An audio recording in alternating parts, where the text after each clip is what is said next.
Great. Thank you for that awesome introduction.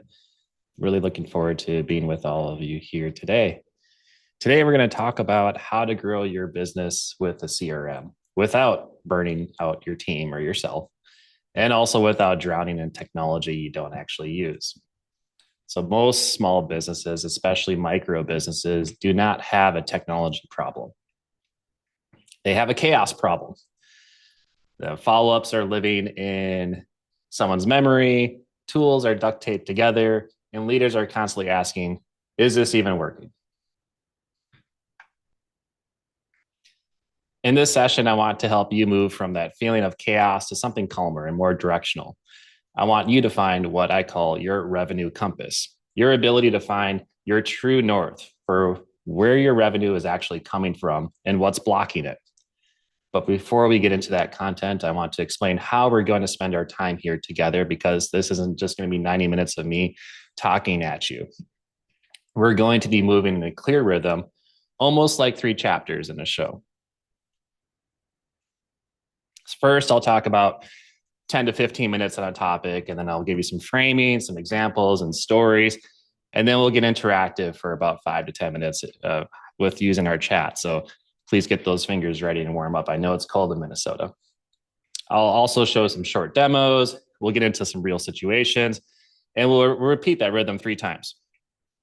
So the first topic is going to be about today's journey.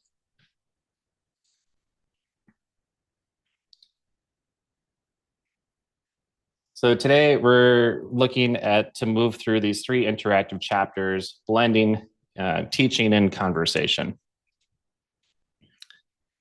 With this topic, chaos is your problem and revenue compass is your solution. Topic 2 is about CRM fundamentals and choosing the right tool. And then topic 3 is about smart CRM and AI and all the new things that are coming out around that edge. I just have to get my notes here in the right place, folks. Thanks for being patient. So if you think about these 3 cycles, a little bit of teaching, then conversation and exploration, rather than just me talking at you this whole time, it'd be great. So I'm super great with questions as they come up throughout the demonstration. Please put those into the chat as you see fit, so we can make this interactive and highly engaging and valuable for you.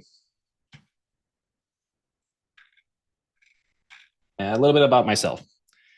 I'm Luis Garcia, the CEO of Media Garcia, and we're a revenue operations and CRM consultancy. My team and I help businesses, especially in healthcare and SaaS, turn scattered tools, messy data, and duct tape processes into clean and scalable operations. Personally, I've been in the technology field and business intelligence for more than 20 years now, including time inside Fortune 50 companies, mid-cap companies, and startups as well. So I've seen what it looks like when systems are trustworthy and powerful and empowering. And I've also seen what it looks like when systems are clunky, patched together, and ultimately frustrating your team and burning people out. Together with my team, we've helped more than thousands of businesses in many different sectors, mostly in the SaaS, the healthcare, and professional services. And we go into companies and we look at their CRM systems. We look at their platforms like HubSpot, Salesforce, and many others. There's dozens and dozens and dozens of different tools that we get into. Naturally, especially lately, as there's been proliferation of these tools in the marketplace, in the industry, especially with the onset of AI. So we do a lot of work with mid-cap companies. We also work with smaller teams and micro businesses that are about to get really serious about their systems. And one key thing that we really value and we try to hit every time when we're working with our clients is that we don't over-engineer. which is really simple to do nowadays, especially with how many tools and different options and things that are out there. What we aim to do is to build fit for purpose systems that match how your teams actually sell, market, and service your customers. And we do this because that's ultimately going to provide you faster execution, cleaner data, and clear decisions. For most of our clients, we're not just a vendor. We feel like an extension of their team. And our job is to remove the friction and make the internal champions look like heroes. Our core promise is that we run the company on a simple promise, is to do what you say you're going to do and then build a system so that it actually happens. Put it into existence. If it's set in a room, if it's set in a meeting, it doesn't get lost. It gets captured, it gets implemented and followed through.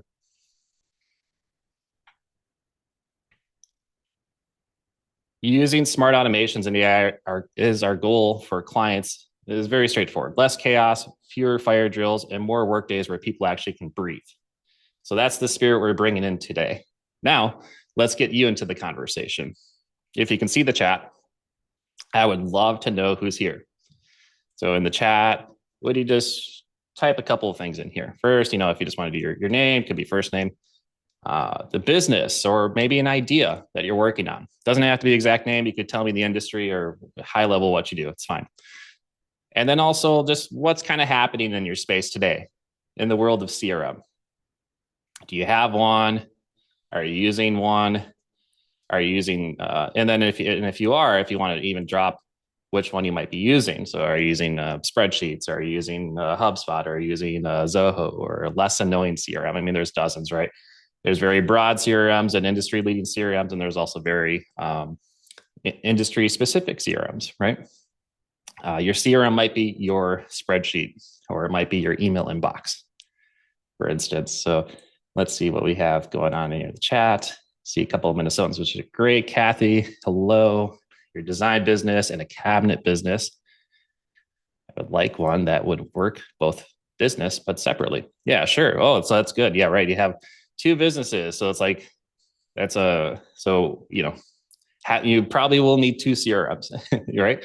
And what would be nice is one CRM that would allow you to almost context switch quickly between the two potentially, right? So that's great. Thank you for sharing that, Kathy. Welcome. We got Damien, Legacy Supply Chain Solutions, no CRM yet, 3 years in business. Awesome. Thanks for being here. Well, I bet you're going to get a lot of information out of you. If you're starting from no CRM, right? A lot of this will be maybe new, right? Which is great. You're in the right spot. And for those folks who are already on a CRM, hey, you're in the right spot too, because guess what? CRMs are constantly changing and they're evolving, especially over the last couple of years. Sarah, do freelance design and branding, learning about CRM. Awesome. Thank you for being here. Welcome. Tasha from Minneapolis, I own a candle and wellness brand. We use Monday.com for your CRM. Excellent. Okay. Monday, very popular. Perfect. Yes. Consulting and fractional, currently a spreadsheet with Alexandria. I like that emoji. What is that? It's like the offsetting eyes with the tongue out. It looks like a little chaotic, right? All right, Karen Venzen with Kev Creations, home-based tailor. Okay, New York. Wow, cool. Looking to start legally. I like it. Doing it by the books. All right, good. Love it that we have our New York friends in the house. Johnny, you guys are being great. Bookkeeping and administrative assistant services. Just starting and want to know more about my CRM so I can choose what works best for my business. Perfect. And Karen, we have a team of about 5 people that sell saunas. And we keep dropping orders. Due to a bad job of sharing info. Ooh, that's juicy. Okay, love the vulnerability on that, Karen. Kudos, because that's what we all need to hear as business owners, right? It's like, hey, you know what? Especially as we grow and scale, like details get missed, right? And that's where these CRMs play a huge role. And so definitely we'll be thinking about how CRMs can fill those gaps and make sure that you're from marketing to sales to service, that whole journey, right? Just doesn't have those cracks that things can kind of fall into, right? Patty, starting to go professional as a glass artist. Cool. Also setting up studio. Like it. Where other artists can come to use equipment to teach classes. Oh, super, super neat. Awesome. Supply chain consulting spreadsheets from Sirkan. Welcome. And Anna recently became ED of a nonprofit recovery program. Okay, so executive director of a nonprofit recovery program. No CRM. We just use QuickBooks codes when logging client payments and donations. SOS, yeah, for sure. The classic. We're using accounting software as our CRM. Seen that done. Definitely. You're not alone. You're not alone. All right. Well, folks, it sounds like many of us are in the right place, right? And I really like those answers. I'm seeing people, right? They're probably using spreadsheets or inboxes or your accounting software. Some folks are on established CRMs like the Monday, but that was definitely not the de facto, right? So kudos if you're using one already. Hey, and if you're not, that's okay. Like that's why you're here, and I acknowledge you for doing that, for taking action, right, for your business to put these solutions into place. All right, so let's get into topic one, which is your revenue compass. All right, so every business has a revenue compass, and I want to introduce this concept. So usually when I step into most small or mid-sized businesses, they usually don't say, hey, we need a CRM, or hey, we need AI or something like that, right? What business owners are usually saying is, it feels chaotic, or we know we're leaving money on the table, or we're burning people out and we're still not sure what's working. Or in the sauna example, right? It's like, hey, we're like dropping the ball on the delivery of our stuff. We're like making promises that aren't being kept, right? And so I want to introduce this concept of a revenue compass that you can come back to again and again as your business grows. If you think about it as a physical compass, its job, it's simple. It points you towards true north, gives you a reliable sense of direction, no matter where you are. Now, the problem is in our business compass, our revenue compass, there's interference constantly. Now imagine that compass is sitting on a table, but the table's full of magnets and metal objects and interference. The compass needle is twitching all over the place. Sometimes it points in the right direction, sometimes it sits still, and you look at it and you just don't trust it. That's what revenue feels like for a lot of businesses, especially early on. You're trying to figure out what actually makes money. You're trying to narrow in on offers, the customers, the channels that really work for you. But there are so many magnets and interfering objects, ideas you're attached to, habits you've always done, deals that looked great, but actually sucked your team's energy. That's the interference problem with our revenue. These magnets, they're out interfering, right? They're getting in the way. Your revenue compass could point you towards your true north, the work that brings in healthy revenue, supports your team, and aligns with your values. But because of this interference, your sense of direction gets foggy. You believe something is working because it feels good, but the numbers say otherwise. Or you think a particular kind of customer is your ideal, but your team dreads their emails. Or you assume a channel like Instagram is vital while 80% of your actual revenue is coming in from referrals and email. So your revenue compass is your combination of data, systems, and intuition, all pointed at one question. Where is our true north for revenue? And what is interfering with our ability to see it clearly? This is where a CRM comes in. A CRM is not just a contact database.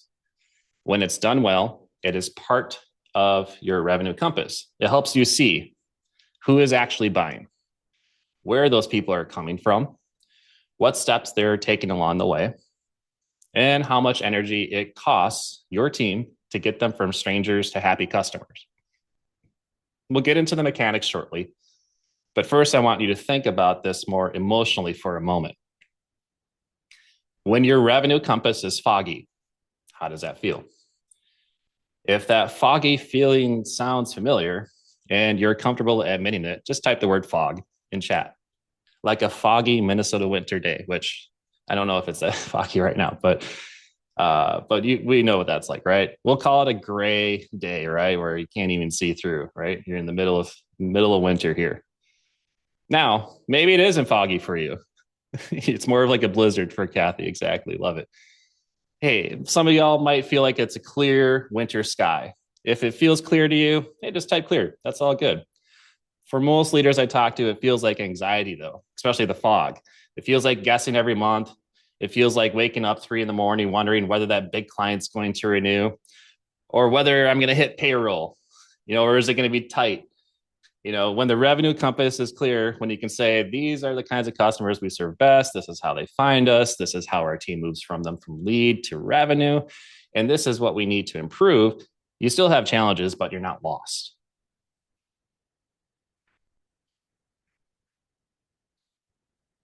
And here's the truth. We all have magnets on the table. We all have interference. Sometimes the magnets are our past successes. We sold a lot of this thing once, so it should work, right? Sometimes the magnets are pride. We spent a lot of money on this CRM, accounting software, tool, what have you. So we have to keep using it, even if it no longer fits, right? Deep down inside, if it feels that way. Sometimes the magnets are fear. If we stop doing this activity, revenue is going to drop, even though the data says activity isn't driving the revenue at all. So what CRM and good reporting and simple AI helpers can do for you is pull some of those magnets away. They don't decide your strategy for you, but they clean up the signal. They help you see, this is the kind of customer that's coming from this source, going through this simple path and journey. That's our true north. And this thing we've been clinging to is actually interference. And why do we care about all this? It's because quality of life matters. I also want to make an important point about quality of life. Your revenue compass is not just about where money comes from, it's also about how money is earned. If you find a profitable north that destroys your team, burns people out, or makes you hate your own business, well, that's really not true north, sorry to say. That's like finding a path up a mountain that gets you there fast, but leaves half your team injured on the trail. So let's not do that anymore. What the reality is that when we work with our clients or customers, we look at revenue and we also look at the human experience. For example, how many fire drills are there? How many late nights? How much context switching are we doing? How often are people forced to compensate for bad systems? When your revenue compass is clear, it should point towards a business that supports your life, not just your profit and loss. In a few minutes, I'm going to ask you to reflect on your own compass, where your revenue is really coming from and what might be interfering. But first, I want to give you one more framing, and this will set up the rest of the session. And Sarah, I see 8 months of Seattle weather. Yes, that's perfect. So there's 3 main ingredients to your revenue compass. The first is your data. It doesn't have to be perfect data, just good enough data. Who bought, how much, how often, where from. Those things are really important to be able to understand your revenue compass. The second is your system, the tools and processes you use to capture that data, move people along, and make sure nothing gets lost. And the third is your mindset, what you're willing to question, what you're willing to let go of, even if you're attached to it.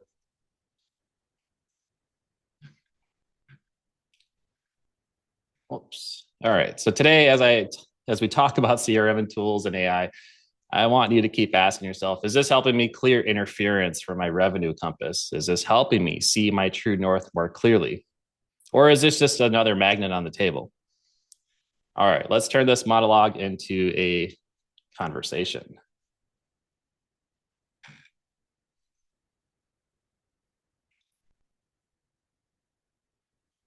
So I want you to check how much chaos you're dealing with right now. Just kind of take an internal check.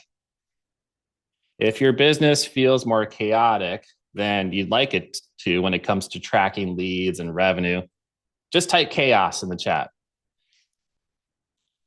If you feel relatively calm and organized, put calm in the chat. So go ahead and feel free to drop that now. And because we've been talking about Minnesota and Washington and New York, is anyone down south? Or are we all just cold up here? I'm a Minnesota native and it's basically always cold here, don't you know? But I'm curious, if you want to have add more fun, put in some extra detail. Tell me where you're joining from, what the weather is like there. If you're somewhere cold too, you can put burr in the chat. I'm good with that. And we'll see how many chaos and columns we have here. And thank you for being honest. I see a lot. I see some chaos, total chaos, total chaos. That's great. Yeah. I haven't seen any calm yet. No one's calm. We've got to have one calm. Oh, chaotic calmish. Thanks, Tasha. We got chaotic calmish. So we did get a call. Okay, good. No clue where to start. Okay. That sounds kind of chaotic. What else? St. Cloud, Minnesota. Thanks for the location. Appreciate you. And chaos in Minnesota, but from Missouri will be there. 65 degrees. Okay, good. Yes. Jealous. I got you. All right. So yeah, a lot of chaos, right? Not a whole lot, not a lot of calm around this. And trust me, you're not alone, right? Especially for small businesses, micro businesses, solopreneurs, small lean teams, right? This is a challenge naturally, right? Mid-cap companies and enterprises, they typically throw a bunch of money at this problem to solve it, right? And trust me, they don't even really solve it, right? It just kind of introduces a lot of other complex problems because that's why I have a job. And so you're not alone. Your whole small business community definitely understands what you're going through, even though if you feel like you're going through it alone, trust me, you're not. All right, so I'm gonna ask a follow-up, and this time I'm gonna ask for a number instead. So on a scale of 0 to 10, where 0 is I do not trust my systems or data at all, and 10 would be I fully trust and I use it regularly to make decisions. How confident are you in your setup? Just type the number 0 to 10. 0 meaning no confidence at all, data, process, systems, no way, right? 10 being completely trust. Data integrity is huge. Everything's accurate, up to date, complete. What kind of data? Good question.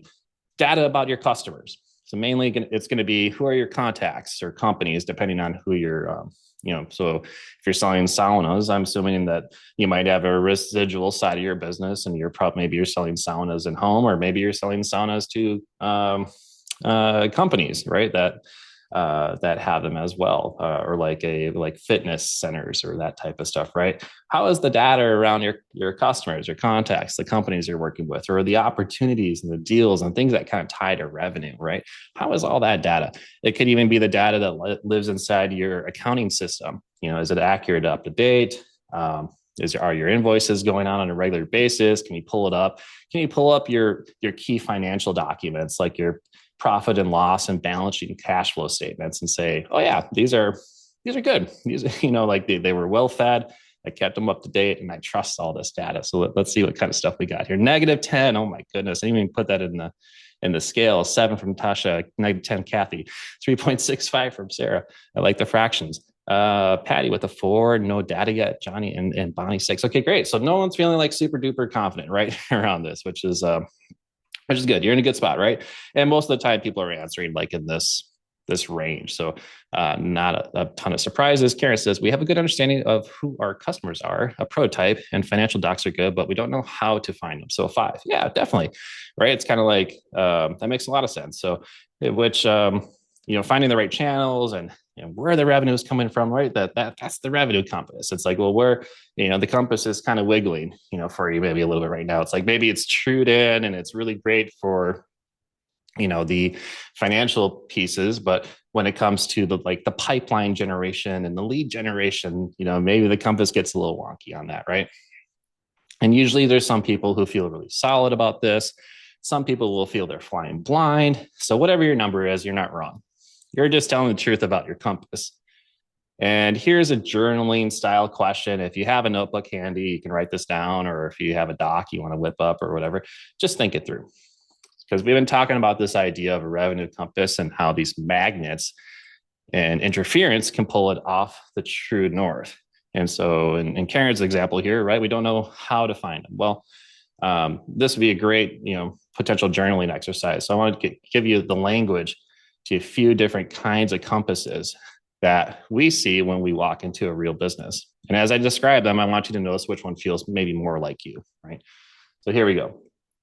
The first one that I've already had on the screen is the completely broken compass. This is no real system, right? things are off the rails here, right? So there's no real system. Typically, this is when everything lives inside someone's head, memory, voicemail box, really difficult to get to places, right? There's really not a system in place at all. A lot of scattered data, scattered spreadsheets, things that only one person will understand, and it's not transferable. Revenue might be coming in, but you can't really see the pattern. If someone on your team got sick or quit with a lot of knowledge would just vanish at a snap. And when you look at your compass, the needle isn't just twitching; it's snapped, right? It's completely not working, right? And it's not pointing anywhere. It's just there is no needle anymore, right? You're steering mostly from gut and memory.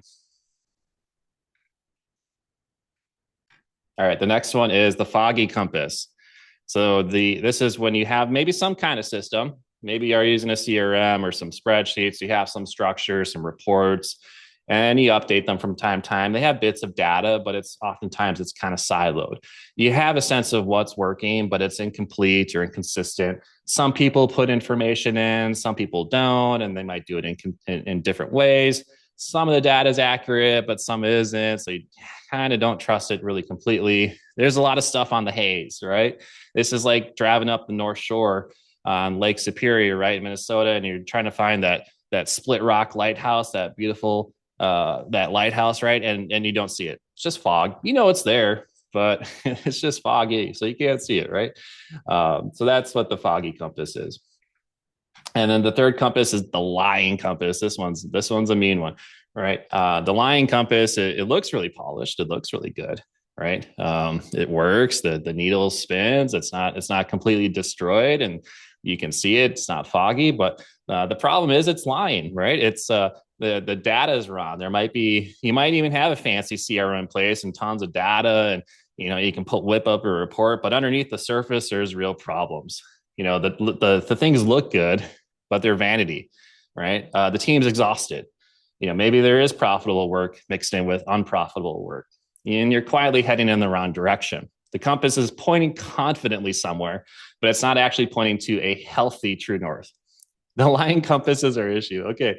Yeah, got you, Tasha. If you want to, how is it lying to you? Like in what way? I'm just kind of curious if you would share. That would be great for the chat, I think, just to kind of hear. And then, of course, the fourth and true compass, right? The true compass. Yeah. Now let's be frank. It's never perfect, but it's honest. And this is where we're trying to get you, right? So now this is our time to do a quick check-in. If you're keeping notes on a paper, on a note, just put in chat. Is your compass broken? Is it foggy? Is it lying? Or do you feel, or is it true, right? Go ahead and just put a one word in there. That'd be good. We don't trust our data, says Tasha. Yeah, exactly, right? So it's like, well, we have all these systems and tools and there's data in there, but we don't trust it. And this is usually because bad stuff gets in there, duplicates start to happen, incorrect things start showing up. There's a lot of stuff around data integrity, which is so critical, especially now and into the future as we start to look at AI and all these other tools. Because how good is an AI assistant going to be with your bad data? Probably not very good, right? It's going to be misleading, it's going to be inaccurate, and downright probably unusable, right? But what we're starting to see from companies is that when they start bringing in really good data and they manage data, you can couple tools and AI and other systems into it in a really elegant way and have confidence with it. All right, let's check out. So Karen says foggy. So a lot of foggies, one line. Great. I really appreciate your responses there. So wherever you're landed, that's okay. You're just telling the truth about where you're at today. So now let's talk about how are we going to make you a superhero, right? So imagine it's 90 days from now. So it's December 9th today. Let's go out to March 9th. Imagine it's March 9th, right? We're almost through winter, right? Like maybe we've got a little bit of snow or grass rather peeking through. Maybe it's getting green. Who knows, right? We'll see what we'll see what it's like when we get there. But let's just paint that really beautiful picture for us right now, right? And it's 90 days from now. The revenue compass that you identified as foggy or broken, it's lying, all these problems, right? Now it's tuned up. You spent 90 days on it and you tuned it up to see what, to get it to be working. If you were a systems and CRM superhero inside your own business, what would your name be? Would it be something like Captain Clarity or Dr. Follow Through or the Data Avenger? And I bring this up because my head's full of heroes right now. I'm actually been watching lots of superhero movies. And this is something that we like to do within our company. We actually like to, we look at our clients as people that we want to turn into heroes inside their own businesses, right?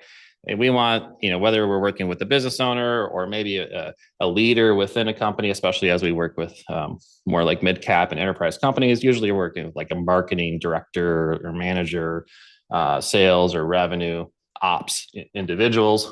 We're always looking at, well, how do we make them into a superhero, right? So octopus, all arms functioning, says Patty. I like that. So being able to kind of like,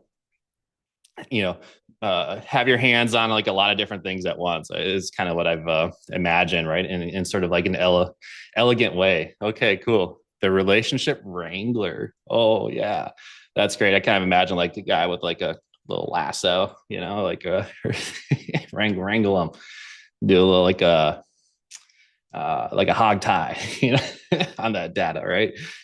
So love that, Tasha. Thank you so much. Any other superhero names? I'll have to think about my own as well. But I think it's for me, it's definitely, well, there is a superhero in the Marvel Universe, Vision, right? And I definitely have been on like a Vision quest lately where in building my team up, I'm trying to step up as like the visionary, right? And be able to provide my vision better to folks. So we'll call it, we'll just keep it simple for now. We'll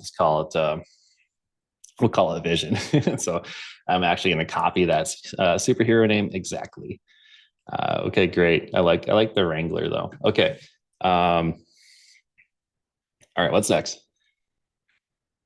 Oh yeah, we're going to chapter 2. So we got a couple of names here. Appreciate that. And now let's get into some fundamentals. Okay, so the CRM fundamentals, I'm actually going to demo some of these items as well. So I will have a couple of screens up here. I'll probably be like switching between, so I can show you like hands-on what some of the CRM fundamentals are actually going to look like. So what does a CRM actually mean at the end of the day? Well, at the heart, CRM is a structured place. It's more than a database, but at its very core, a CRM started as a database, right? And it's a place that you store information about your contacts, the companies that you work with, and even like opportunities and the deals that you have, your pipeline, right? At the very fundamental core, those are generally the things that the CRM aims to do.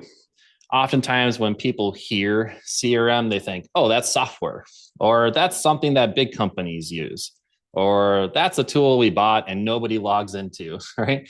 And so we kind of want to strip down those potential preconceived notions around it.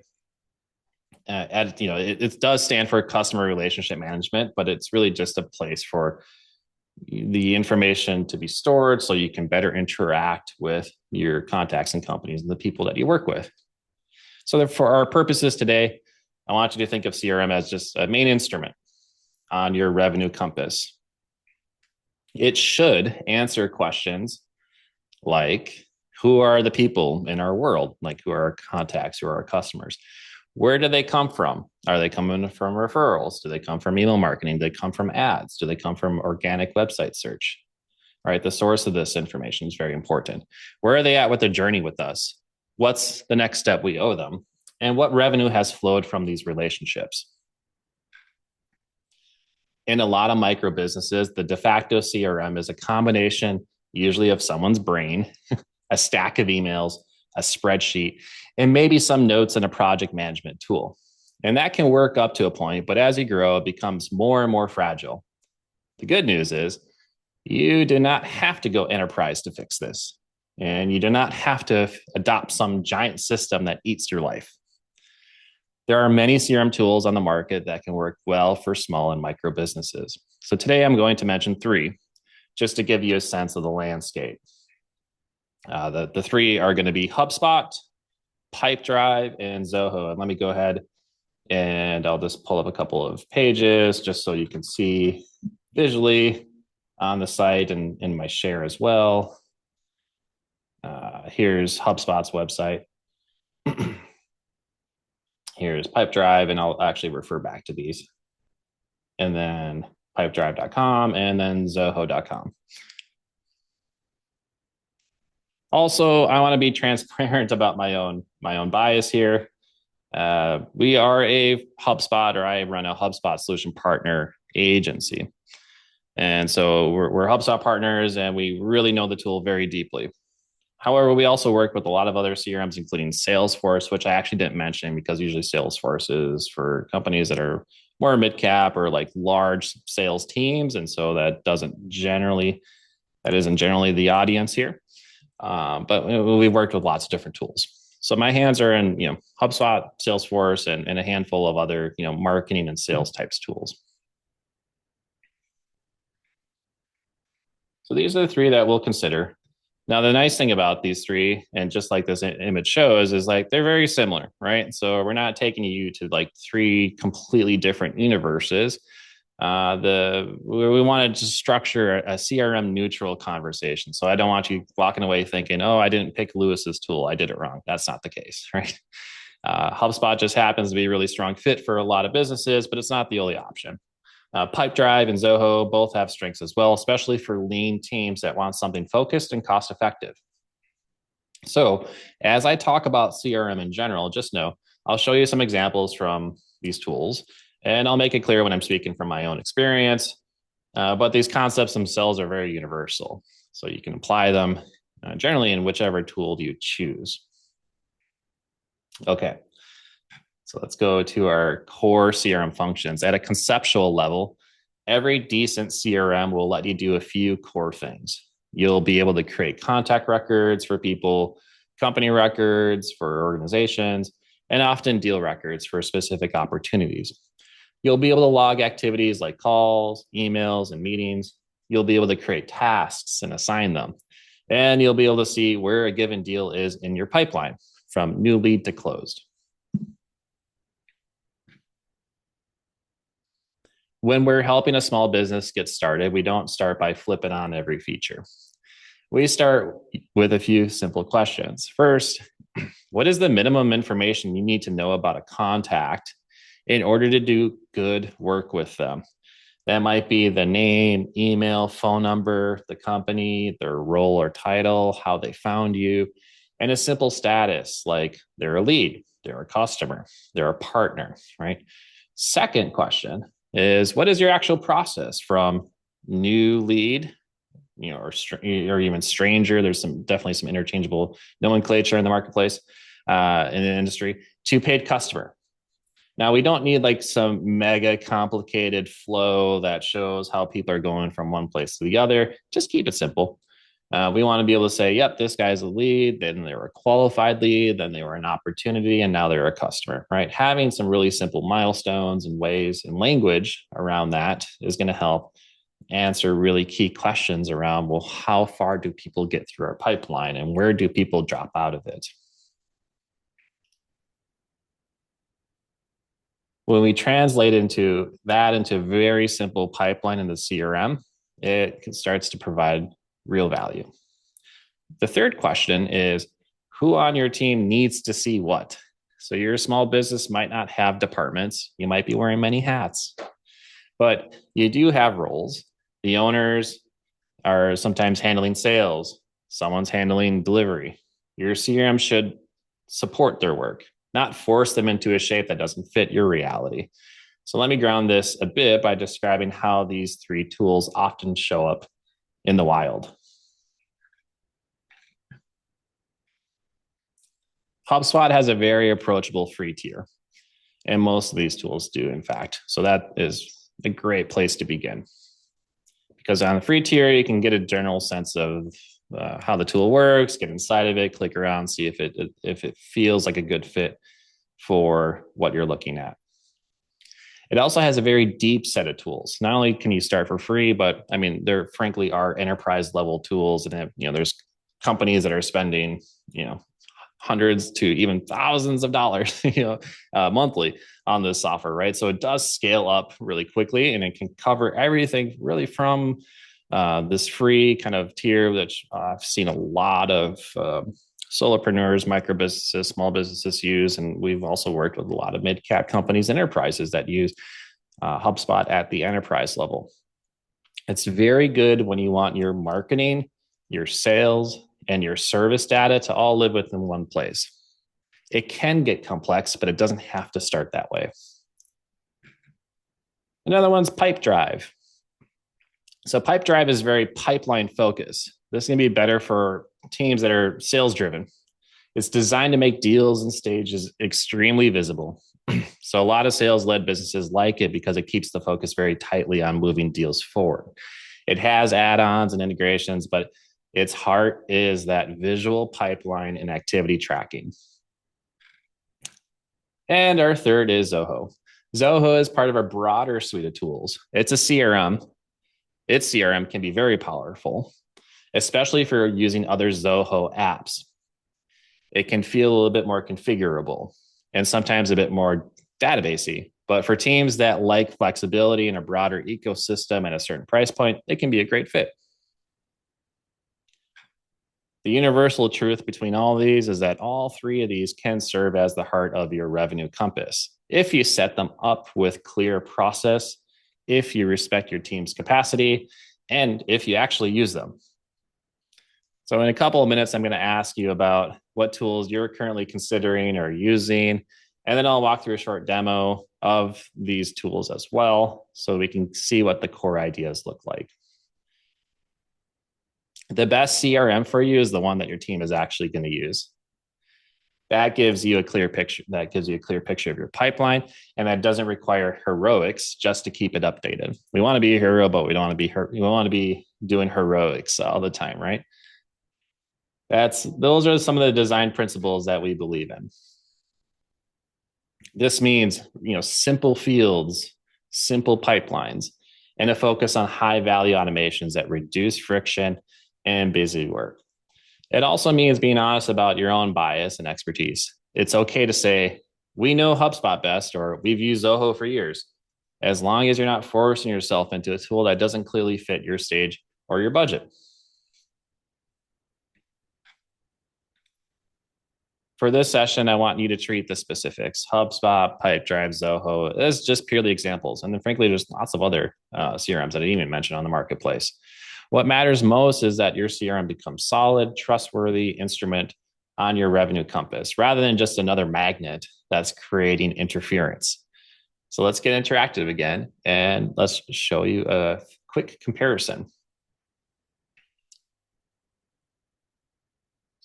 All right, so I'm going to actually pull in a screen. So this is actually inside a HubSpot portal, and we're on a contact screen. So this is a contact screen, and you can see there's a contact for myself here. Now, there's lots of different kind of features within HubSpot. I'm not going to go through all of them. I'm really just going to cover the very basic pieces. But if y'all have different kind of questions, or you're wondering, does it do this, does it do that? Again, this is a great time to ask your more like CRM related questions, because it's very relevant.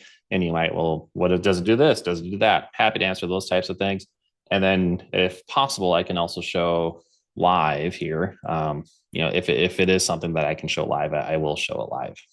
Now, for the live demo pieces, I'm probably just going to mainly log into HubSpot on the back end, but we'll go ahead and we'll poke around Pipedrive's and Zoho's website as well, just so you can kind of see the interface. But I'm not going to dive into those ones as much as I'll do onto the HubSpot platform, mainly because I'm more familiar and an expert on this particular platform. All right. So here's a contact record. And let's just pull up myself here. I am a record in this contact record. All the CRMs, for the most part, are going to have the ability just to track different kind of pieces of information about this. So you can track my name. We've created custom properties to track things like my spouse's name. There's things like emails. Who's my top referral? Who's my persona, which is Doctor Strange. How funny. Doctor Strange, right, from the Marvel Universe. So he talks about physics and the multiverse of madness, right? And so there's a couple of different custom properties that have been put in here that are helpful to me in terms of being able to track, what kind of person this is and what's happening. You can see here, there's even they call this Breeze record summary, and you'll notice this little AI tag here on the right-hand side. Well, guess what? This CRM, because I'm pumping it with data and all this stuff, now HubSpot actually is putting AI on top of it and is summarizing the record, summarizing the activity on the record for me. This is great if you're trying to remember the details of something that you sold 6 months ago, and you're like, what did we say? As long as your CRM has a breadcrumb of what was said, whether that's a recorded call or you kept notes on it, or there's a meeting transcript, well, the AI is now going to be able to use that data, right, to summarize and give you better information. And other things that these CRMs often provide you are these activities up here, right, in this upper left-hand corner, right? It allows me to create notes on this record. So I could say having a live webinar right now for SCORE, right? And I can log this note. I can also create a to-do task for myself in 1 week, right? Really great for sales teams, that want to stay on top of deals, make sure that deals don't fall through the cracks. Now I can create that note. And if I go to my activities, you'll be able to see, right, here's this task. Here's what I put into the task. It's got a due date, a time, right? And I can actually go through all the stuff here now, right? I can see what emails have gone out in the past. What did I send out? Again, this is all just demo data. But what were the emails I sent out? Were they opened? Were they clicked? I can see I opened this one, but it didn't click it, right? And so all these little pieces of data are going to be helpful in just understanding the context. Here's a note that I left 2 years ago, had a meeting with Lewis. He likes ice cream, right? Capturing these types of things, especially when they're personable, but with your contacts or your customers, right? If I were to have a meeting with myself or a prospecting meeting, I would definitely bring ice cream. I would definitely buy whatever anyone was selling me if they brought ice cream. Trust. So that's what a contact record looks like. Now, the fancy thing with these records too is that they associate with stuff. And that's kind of the beauty of these CRMs, is that you're going to start to establish relationships between things. For example, like my contact record and the company that I belong to. All right. So I can see, okay, I'm Lewis and I belong to Media Garcia. I could click on Media Garcia and then I could see, okay, well, who are all the contacts that belong to Media Garcia? There's different company records, like my address and all this type of stuff that I could gain from there as well. And then deals, right? Deals is like the other, really big object here. Say I'm going to create a deal for myself. So let's just say I'm going to sell a sauna. Pretend I am selling saunas and I want to sell sauna to Media Garcia for their office, right?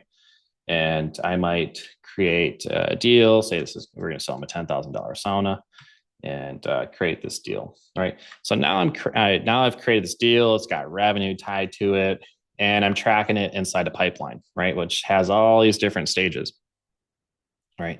And you can customize these stages, obviously, to match your milestones and your business processes. But I'd be able to move these through different stages, and then that way I can see how far do deals get. And then where are there leaks? Where is my conversion lacking, right? And this will give me better insight into the health of my pipeline.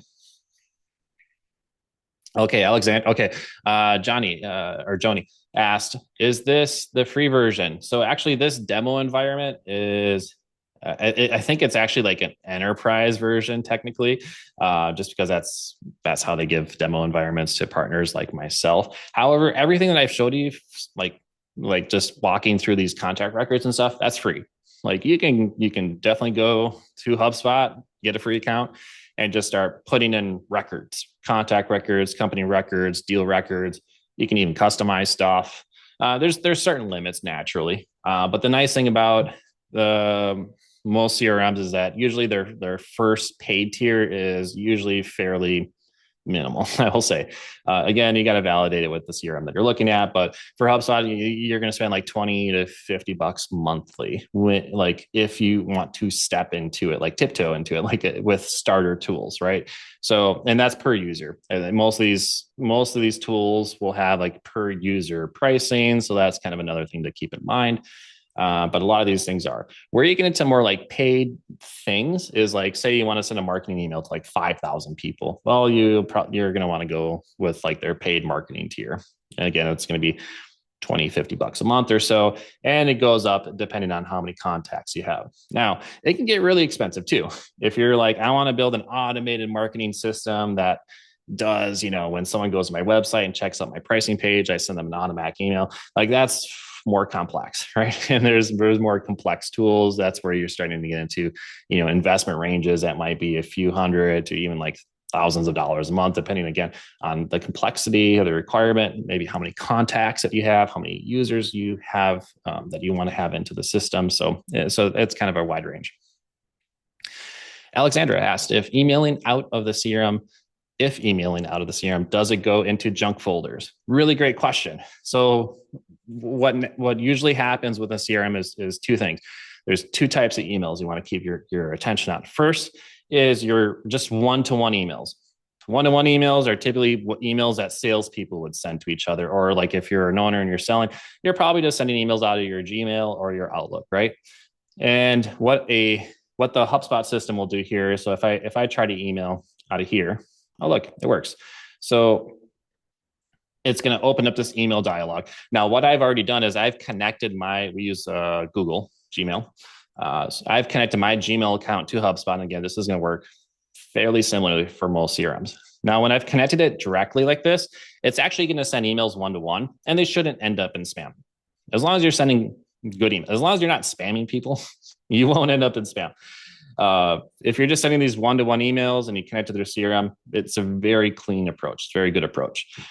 Where things start to where people start to have problems with their email deliverability and email hygiene is when they buy lists or they get lists from places, or they're like, I got a list from Apollo. Even if you use tools that are industry level tools like Apollo or like these lists.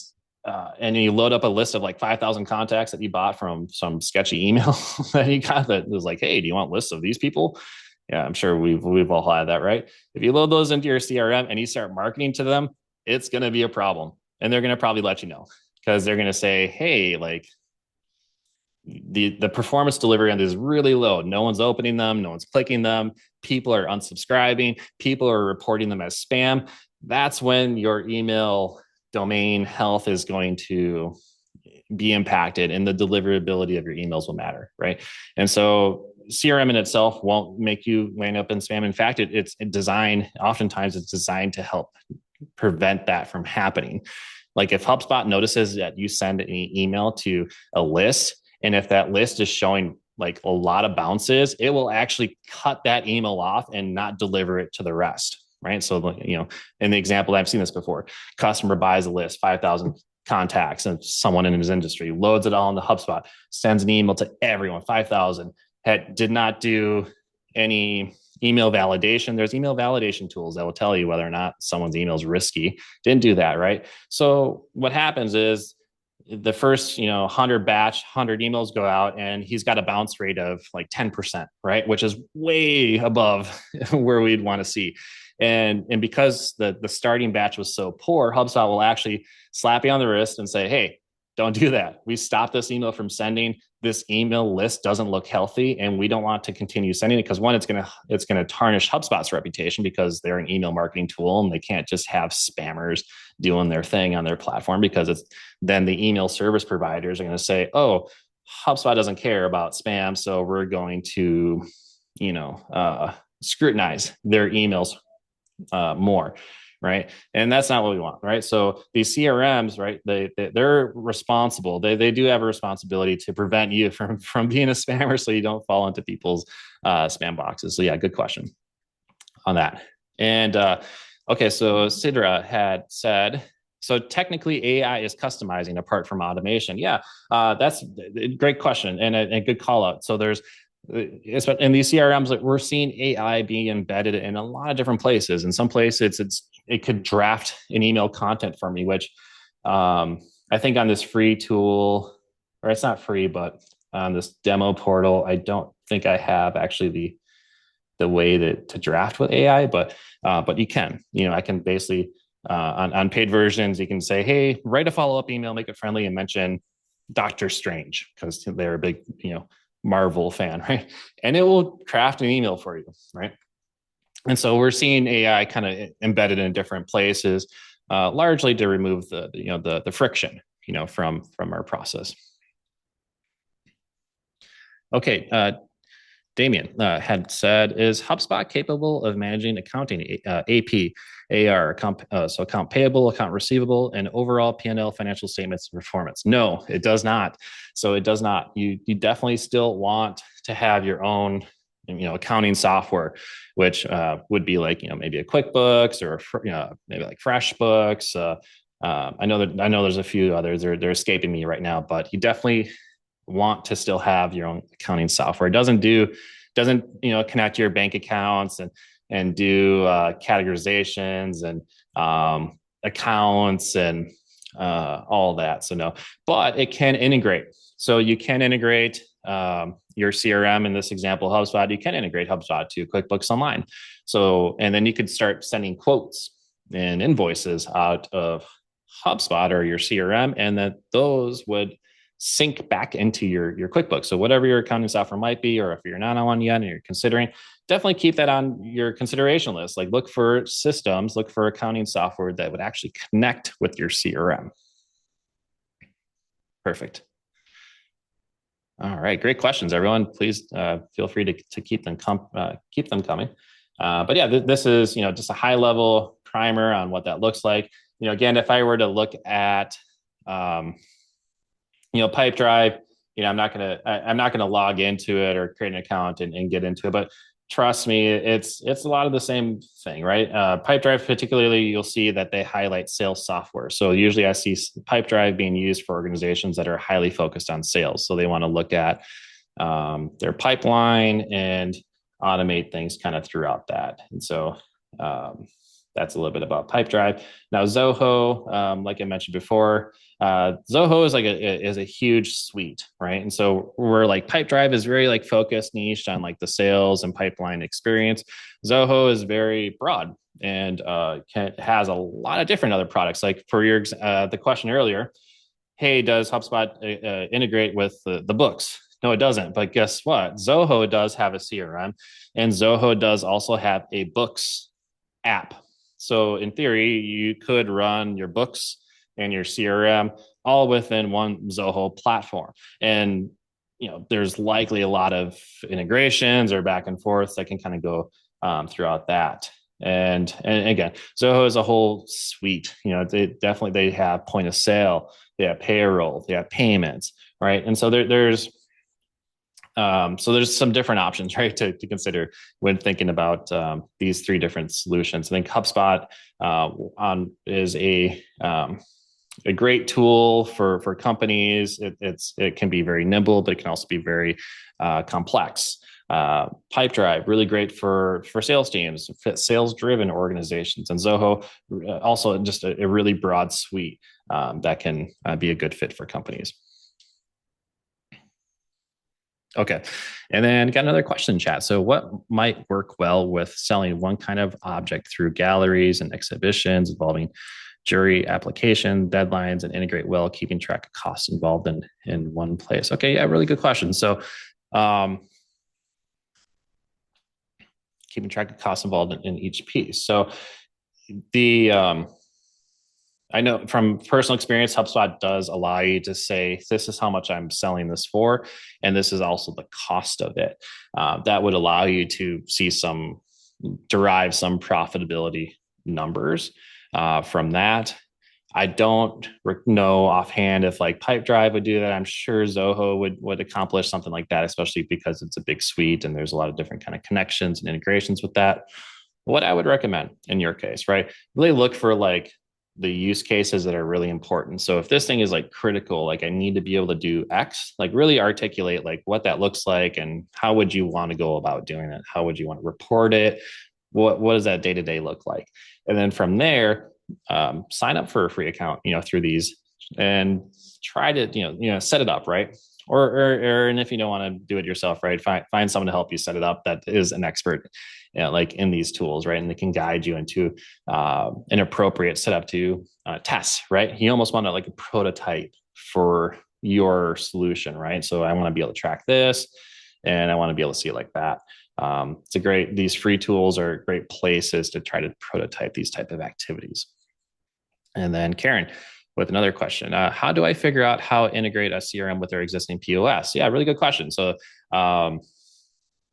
that's whatever your POS system is, right? I would just search like POS, like let's just say you're on Square, right? I use Square. And I would just go to Google. Honestly, I would just go Square CRM integrations. A lot of times your POS websites will have like ecosystem integration pages, that type of stuff. That's a great place to begin to see what integrates. Something to keep in mind though, whenever we're looking at connecting systems together, which I think we'll actually get to a little bit more in depth here later. Whenever you're looking at connecting systems, there's a lot of different ways things get connected. There's native integrations, which are, these two tools natively connect, meaning someone already took the time to develop an integration that connects them natively together really nicely. Usually that's the way you want to go. If there's native integrations, it usually means someone's supporting it and that it's like maybe has been like approved by both, like ends of the integration, both companies or tools that are involved in the integration. There's also third-party integrations, which would mean, maybe it wasn't like for the instance of like Square and HubSpot. Third-party integrations might have been like another company that developed an integration in between those two. It wasn't Square, it wasn't HubSpot, but it was a third-party company that wanted to solve a problem, so they integrated it in a different way. That tends to be the case. There's also ways to integrate with tools like Zapier or Make or Tray. There's a lot of tools out there now that, based on different triggering events or scheduled events, can do different things, different actions, move data across. This can really help when you have a lot of different tools and systems that you want to be able to connect through a system. So yeah, in short, look, I would just do some research probably on the vendor or the POS system itself. Check their website out, check their integrations out. If you have a point of contact there, ask them, hey, what CRMs do your customers use the most? And do you have any like native integrations that you would recommend? And that will definitely give your CRM some power like the Hulk. Strong, but hard to control. No, I'm just kidding. But yeah, that's a really great question. Thanks for all that, everyone. Okay. We got some really good shares here. I'm going to continue here. We actually have already shared a little bit what we see in a contact record, right? So basic information, communication history, the related deals, so the relationships between all these things. We looked at some of the tasks and the follow-ups that we had, as well as team notes. So those were all in the contact question area, or the contact record. And then the pipeline. So we want to be able to see our revenue in motion. So let's actually look back at our deal here. And, we created this deal, but this deal is in a pipeline. And people oftentimes like to look at these pipelines as these like Kanban boards, right? Where you can kind of click and drag things across the pipeline to be able to see where things are at. And so these are the different stages that we have, in this particular pipeline. And, I can click through this. I can see at a high level, there's like this score, which is a 0 to 100 scale. So I can see pretty high level, and look at this, like these, the scoring is actually, even showing me the different kind of factors it took in developing the score, which on a 0 to 100 scale of 15 is actually a pretty bad score. And so now I can see, okay, well, why is it bad? Okay, well, it's been in this stage for 202 days. Wow, that's a really long time. This deal has a close date that's in the past, and in fact, it's 3 years in the past. So no wonder it's so bad. And there's no engagement, or limited engagement, right? So we're able to see at a high level, like scoring. We can see the create dates for items and a lot of different stuff. We need really customize these and click and drag things through these different stages and so forth. Even getting prompts here to add data. Setting up your pipeline in this way will allow you to see, okay, well, where things are at. And if you're managing to this pipeline and staying on top of it, then you make sure that you're not missing things or things are falling through the cracks.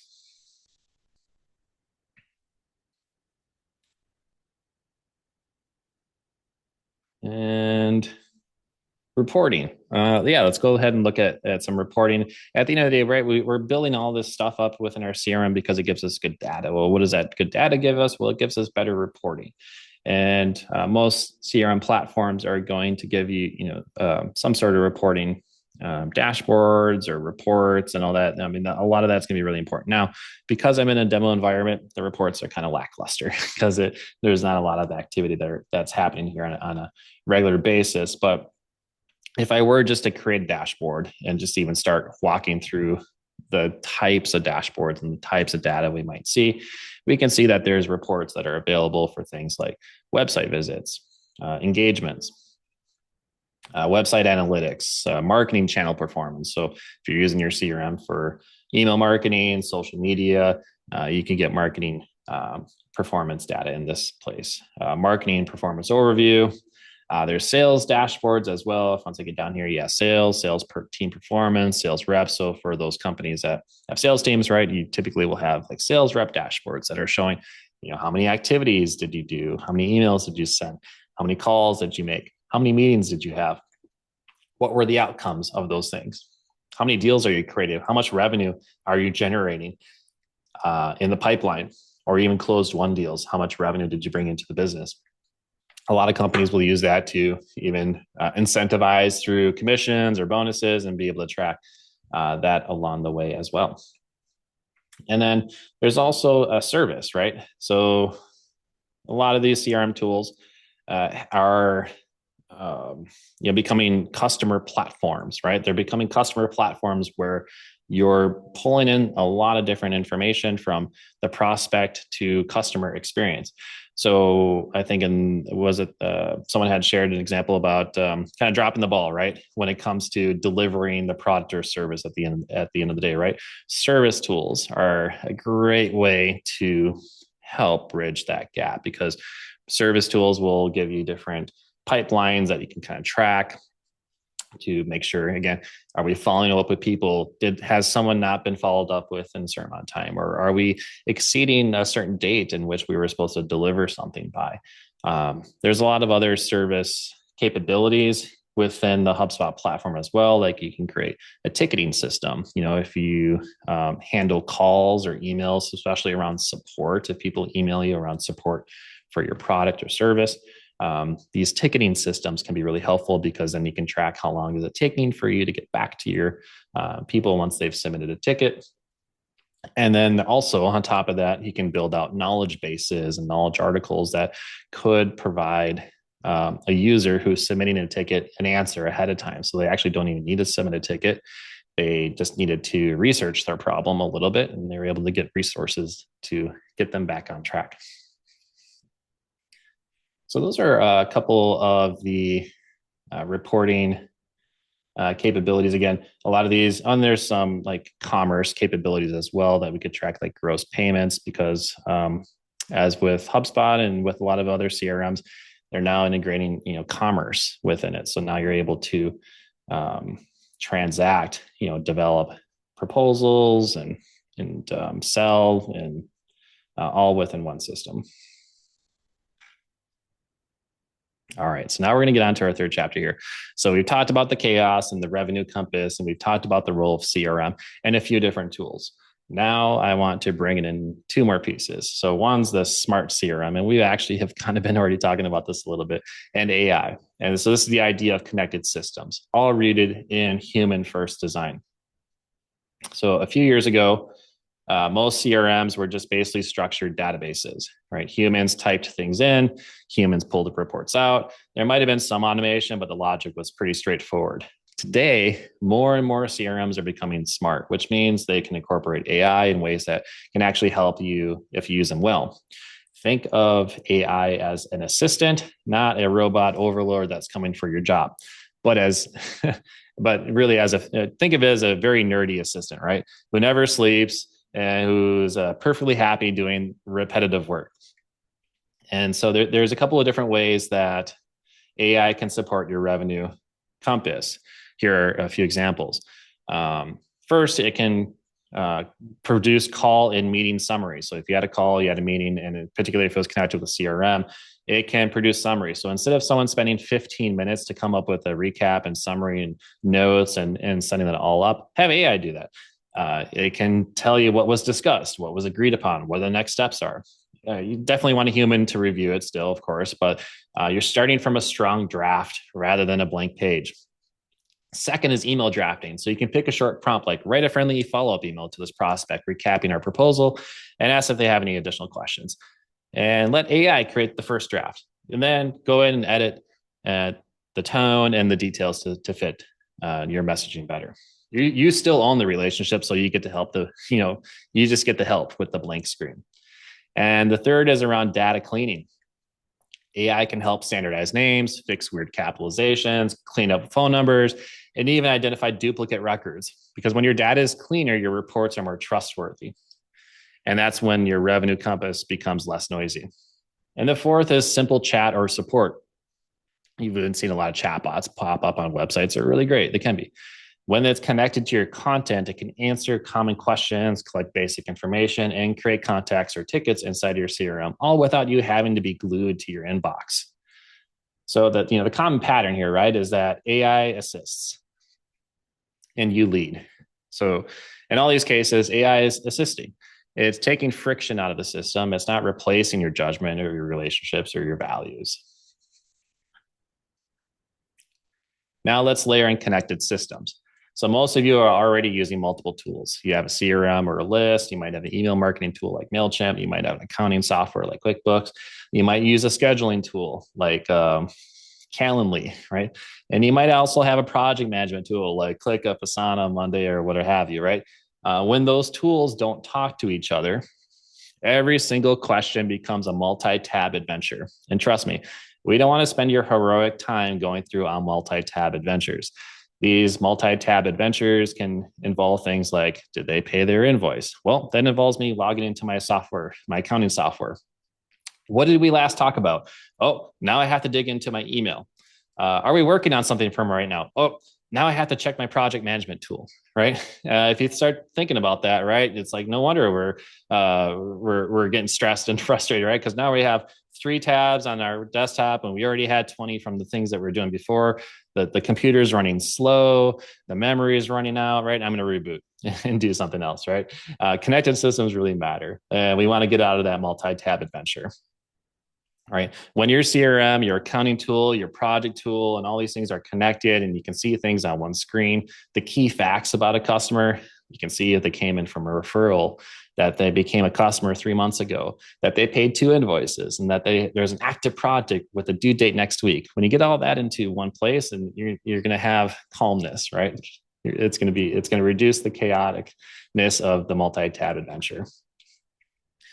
And you don't need every tool in your stack to be perfectly integrated on day one, but you might want to pick 1 or 2 high-value connections and just start from there. For example, you might connect your CRM to your email marketing tool so contacts are synced and you don't have to constantly export and import lists between systems. Or you might connect your CRM to your invoicing tool. So when a deal is marked close won, an invoice draft gets created automatically. Or you might connect your form system, meaning forms on your website that people submit, to your CRM. So when someone fills out a form, They're created as a contact directly in your CRM, not an email that goes into your inbox and gets lost later, right? They're actually in your CRM, so they're going to stick around and they're going to be easy to pull back and refer back to. When you combine smart CRM, AI assistance, and a couple of thoughtful integrations, you'll start to feel the shift. You'll stop, feeling like the chaos, right? You're going to start feeling the clarity here. Oh, I got to fix my presentation. 1 second. There we go. You'll start getting reminders. You'll have guardrails in place for all this power, right? This is where human first design and values start to come in. A human first CRM is simple enough for real people to use, transparent enough that they understand what's being tracked and why, and supported enough that it reduces stress instead of adding to it. So in our work at Media Garcia, we talk a lot about integrity, fit for purpose, and quality of life applied to CRM. That looks like this. So integrity means if we say we're going to do something for a customer or internally, we put it into the system. We create a task, we update a deal, we log a note. The system becomes a record of promises made and a support structure for promises kept. Fit for purpose means we don't turn on every feature just because it's there. We don't build 10 pipelines if one is enough. We don't ask the team to fill out 30 custom properties when 3 will give us enough information to move and report. And quality of life. Quality of life means we actively look for places where the CRM and the surrounding tools can relieve that cognitive load, reduce fire drills, and support healthy work. So we ask questions like, where are we doing duplicative work? Where are we constantly chasing information? Where are people staying late because the system doesn't support them? When you apply these lenses, smart CRM and AI and connected systems stop being buzzwords. They become very practical levers and your revenue compass. They help you clear the interference that's happening, find your true north, and walk toward it at a sustainable place. In a moment, we're going to be doing a short exercise together, so get ready again. I'll guide you through sketching a simple 90-day plan for your CRM using this revenue compass idea. Then we'll leave time for questions and for your specific situations. All right, but before we do that, let's go ahead and check in with the room again. So what I would like to check in is, if you're still with me and this is clicking, would you type a number? Just do a number 1 in chat. If it's clicking, do a 1. If you feel a little overwhelmed, but still hopeful, throw down the 2. And if you're thinking, oh, I needed this yesterday, you can just type yesterday. So 1, 2, or yesterday. And you can do a double if you want. All right, good. 1, 1, 2, 2. Okay, we got 3 1s, a couple 2s. Perfect. No yesterdays yet. That's okay.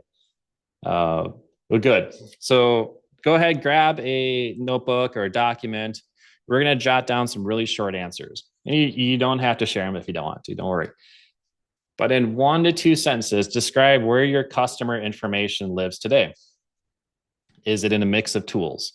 Is it in one place? Does it live mostly in someone's head or memory? I'll give you a moment to jot down whatever comes to mind. So, and I'll repeat this. So in 1 to 2 sentences, describe where your customer information lives today. Is it a mix of tools? Is it in one place? Does it live mostly in someone's head? And if you want to put it in chat, you want to put your answer, feel free to entertain us with what is happening in your data world. Okay, next question. All of the above, says Damon. Thank you. Second prompt here for you to consider is name one source of chaos, right? I think we had a lot of chaos earlier, right? So now we want to name the sources. What is one potential source of chaos or interference, right, that is in your revenue compass right now? It might be messy data. It might be that you have no clear pipeline. Maybe you have too many tools, or maybe you have a habit like keeping everything in your inbox. what might be a source of chaos? And if you want to share your potential source, then feel free to do so. I know we've had a lot of examples already earlier today when people were saying, I don't trust the data, right? That definitely is a source of chaos if there's no trust in data. All right. And then the third prompt, keep those fingers going. Write down one thing, if it were automated or systemized, would feel like a huge relief to you or your team. So again, I'll repeat that. Write down one thing that, if it were automated or systemized, would feel like a huge relief to your team. And I'll give some examples here. So maybe it's an automatic follow-up after someone fills a form on your website. Maybe it's invoice reminders for overdue invoices. Maybe it's a report that you never want to build by hand again, right? Maybe there's you're rebuilding a spreadsheet every week, right, to see where things are at.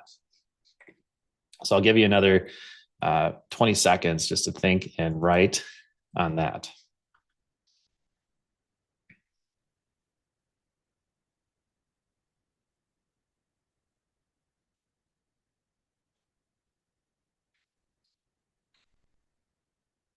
All right, perfect. Now, if you're comfortable sharing any details about what you've thought about, feel free to put that in chat. And you can put all the answers in, put one of the answers in, or whatever just feels relevant to you. It could be your biggest source of chaos, right? Or maybe that one thing that would really feel amazing to put into place.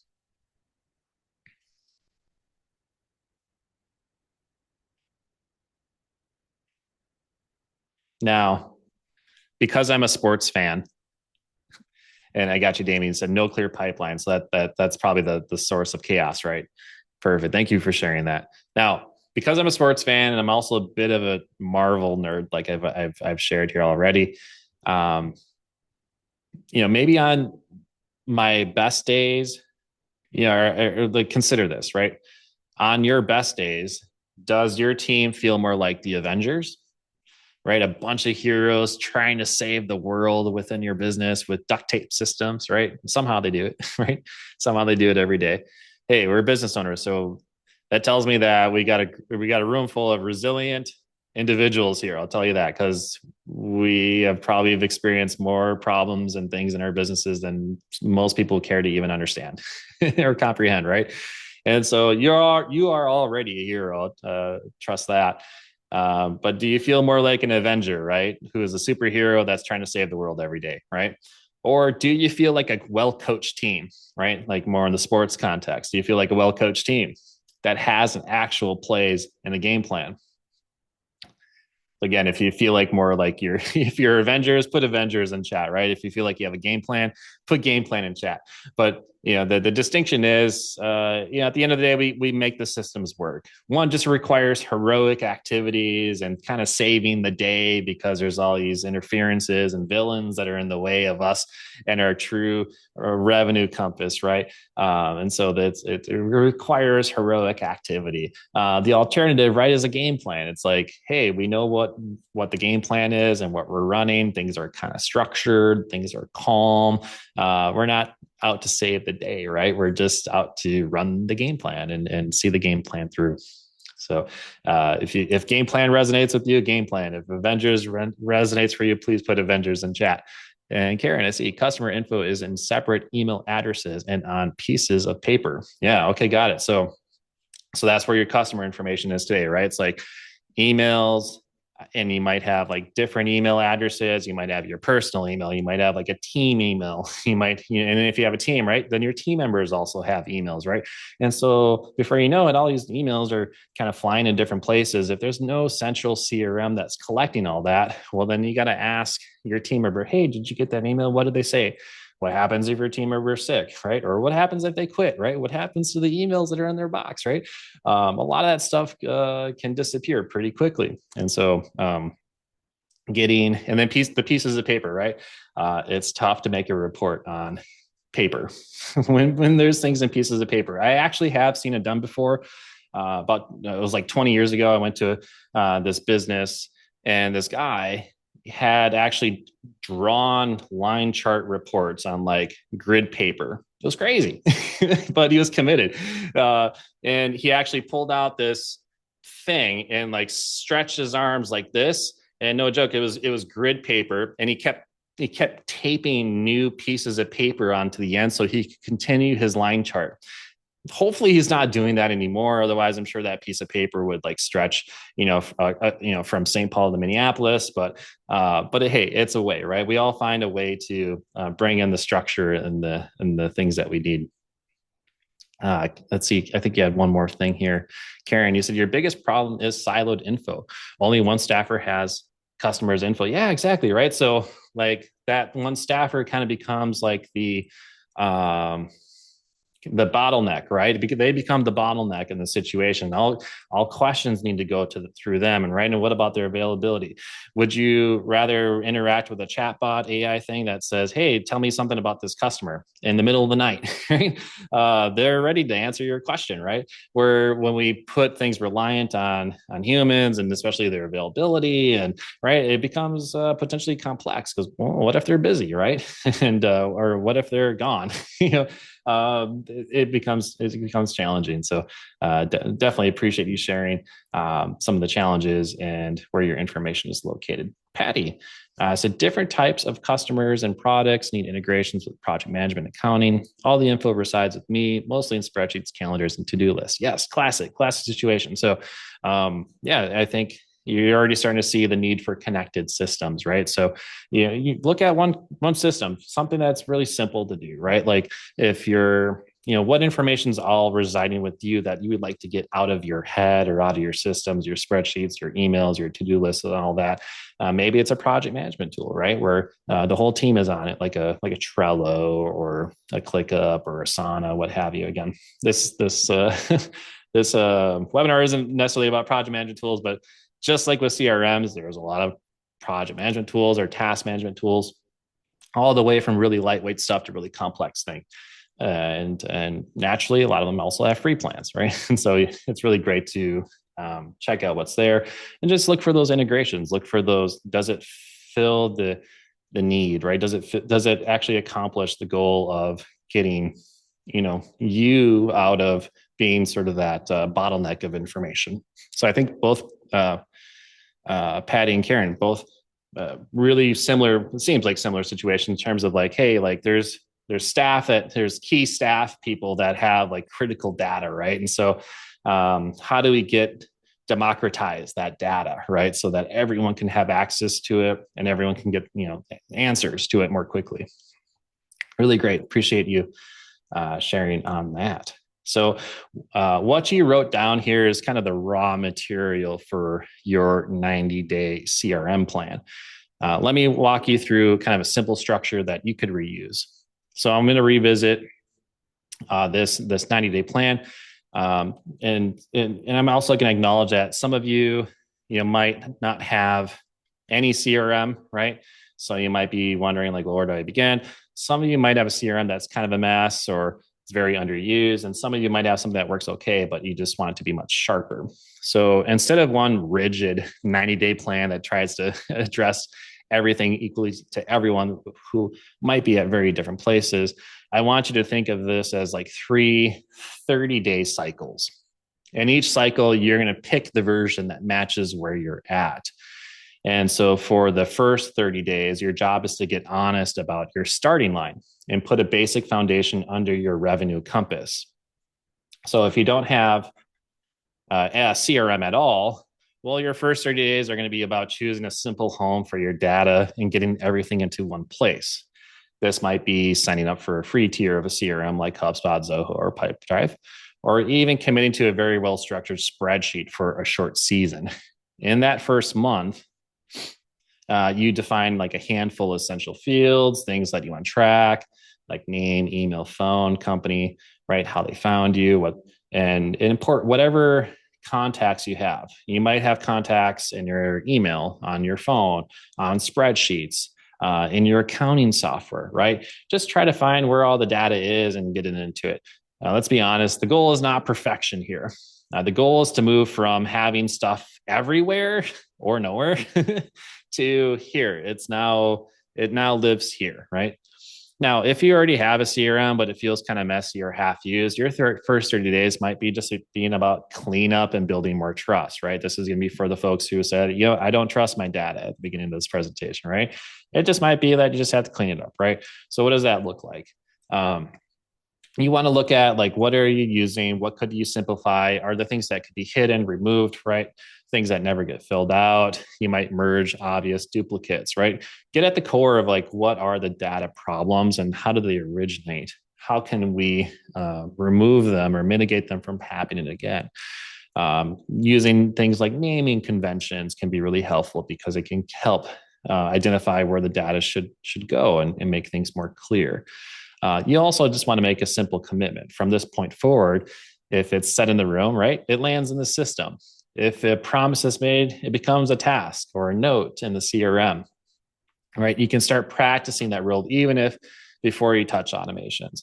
And the third, right, if you already have a CRM that's already working pretty decently, well, your first 30 days might just be more about building greater clarity. You might want to review your core properties, make sure they're actually a match for how you sell and serve today, not about how you did things 3 years ago. You want to remove clutter that has built up and check that every new lead, from every major source actually shows up in the system. So you're kind of tightening the screws on the foundation so your compass is reading from something solid. All right, so that's our kind of our foundation step.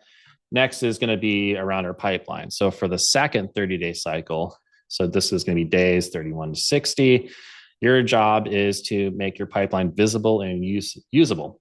So at that level, that matches where you're at. So if you don't have a system and you just picked your first CRM, this is where you'll take real processes into your head.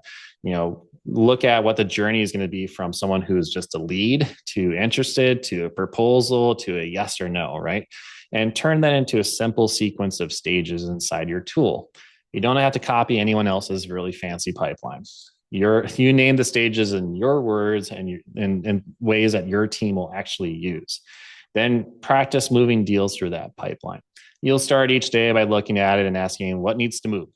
If you do have a pipeline system in place, but it's kind of messy, this second month is going to be about making it something that you can actually live in. For example, maybe you already have like 10 stages, but you don't need all of them, right? You could simplify. Maybe you go down to 4 to 5 clear stages. Make sure that each stage has a clear definition so people know when to move a deal forward. And you pick 1 or 2 pain points and support them with this basic automation. If your pain point is, we forget to follow up with people. Well, guess what? That's a great case for perhaps some automation. Might be a thing you want to look at to ensure that those tasks and reminders and notifications are being created and sent out so that you don't forget to follow up with people anymore. If your pain point is kind of messy handoffs, well, we sold them something, but then the service team forgot to deliver a certain thing or a certain specification, right? If the handoffs are messy, right, automation might be another place where you could send more notifications, key details about the deal, or collect information that gets passed off better to your customer service or success team, so that when they are delivering on the promise of the business, right, that they have all the details that they need. Things weren't missed, things weren't dropped, during that handoff. Okay. So the second month is about improving the quality of your compass readings. And you'll look at and be able to see where these deals are getting stuck. And you'll be able to ask, is there a stage that everyone piles into and never leaves? You might add 1 or 2 high value automations like reminders in those cases. So you're tuning the sensitivity of your compass so it responds to what's really happening. Now, for those who actually have a pretty decent system already in place, you might identify where deals get stuck, add high value automations, and really just activate it to its full potential, right? So usually, as if you have something that's already kind of decently in place, usually we're just strengthening the system, providing some better automations, and reporting on top of that.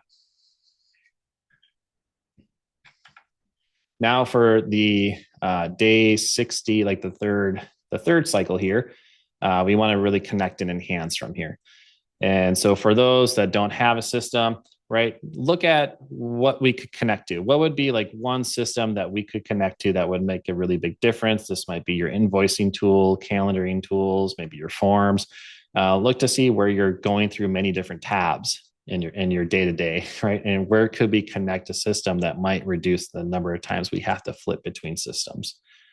Now, if you already have a lot of different systems and then maybe they are connected, but just not in a great way, you might want to look at, is this connection meaningful? Is it providing value? And is there any way to reduce the friction that's happening there so that we can get more value out of this connection? And if you already have a really decent system that are connected and sending data back and forth, you might want to look at what kind of dashboards or reports that would truly matter and provide better value for you across the long run, and layer AI for more and faster insights. What you'll notice, and the intention from putting this 90-day plan into action, is that you'll have a compass that is getting oriented, it's getting optimized. It might not be perfect, but it's going to get notably clearer. You'll be able to remove some of those magnets, right, that are providing some of that or introducing a lot of interference into your day-to-day. You'll be able to increase your confidence and have fewer fire drills.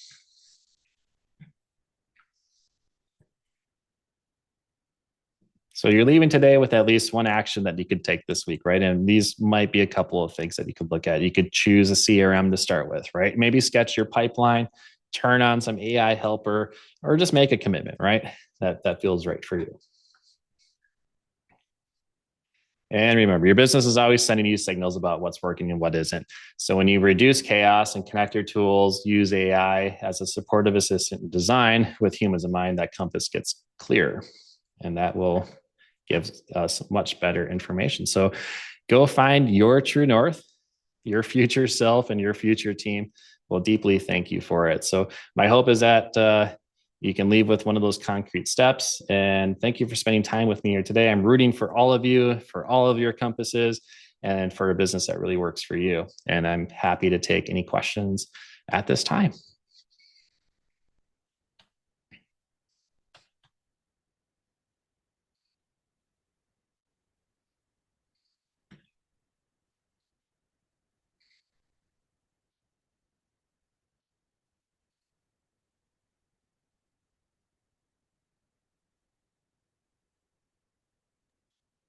All right. Let's see, Lewis, it looks like there might be one question in the Q&A. Oh, sure. Yeah, let's pull that up. Okay, Alexandra said, do any CRMs link with LinkedIn? For example, if you connect with someone, especially via QR code, does it automatically flow into CRM? I know you can download context from LinkedIn, but wondering if there is a more efficient way. So yeah, LinkedIn's one of those platforms that's fairly like locked down for the most part. There are some automation tools that are out there that will do like, LinkedIn messages. And frankly, we've probably seen like just from the amount of like LinkedIn connections and messages and all that, there are some automation tools that are out there. I haven't seen a ton of success personally with those tools, and not to say that they aren't successful, but I think there tends to be just a lot of noise when done at a large automated scale. Now, what could a CRM do that does this? Yes, there are some CRMs that do connect. I can speak from my experience with HubSpot. You can connect LinkedIn into HubSpot if you have the Sales Navigator. I think it's the Sales Navigator Team edition. So it's not like the first version or the lowest version. It's like the team version, one step up. With that, what that gives you is it allows you to like see their LinkedIn profile like within the tool itself. And then you can also I think even message them or send them like an in-mail directly within the tool. So then you don't have to like jump between the platforms. Hopefully that answered your question. Happy to answer a follow-up if you have on that. Okay, so we have another question here. Can you educate on when to use lead scoring and how to use it? Yeah, definitely. So lead scoring is a concept here, and I think we brushed on it maybe a little bit here. I can kind of go back to our demo environment. And so lead scoring is typically how you would score leads, meaning like on a 0 to 100 scale, usually 100 meaning like they're the perfect lead. So perfect lead might be someone who fits your ideal client profile or your ICP or buyer persona, interchangeable. So if I'm selling saunas, right? I might say, you know what, I sell saunas to people in their homes, and I also sell them to fitness centers, that have saunas in them. And like resorts. Let's lump in resorts, right? Like resorts and lodges, right? Especially in the Northwoods of Minneapolis, right? It gets cold up there. They need lots of saunas up there. Those are my three personas, right? So I might say, someone that should have a high lead score would be a owner or someone that is like in the a managerial hire at a lodge, at a travel destination, or a fitness center, right? I'd be like, those are really good scores. I want to give 20 points to people who fit that category. Who's not a good fit for me would be someone who has a retail store, right? Like a retailer.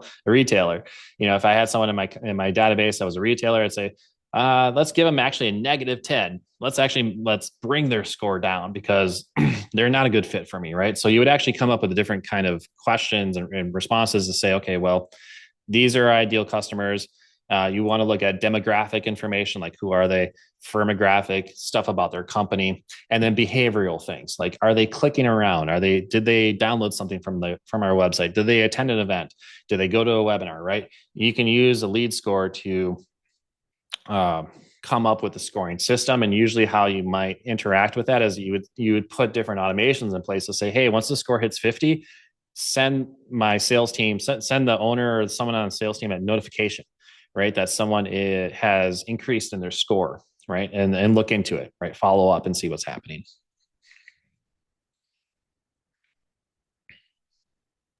All right. Wonderful. I don't see any other questions, so I think we're set as far as that goes. So again, thank you to everyone who attended today. Thank you, Louis, for all of this really interesting and useful information. We appreciate you presenting.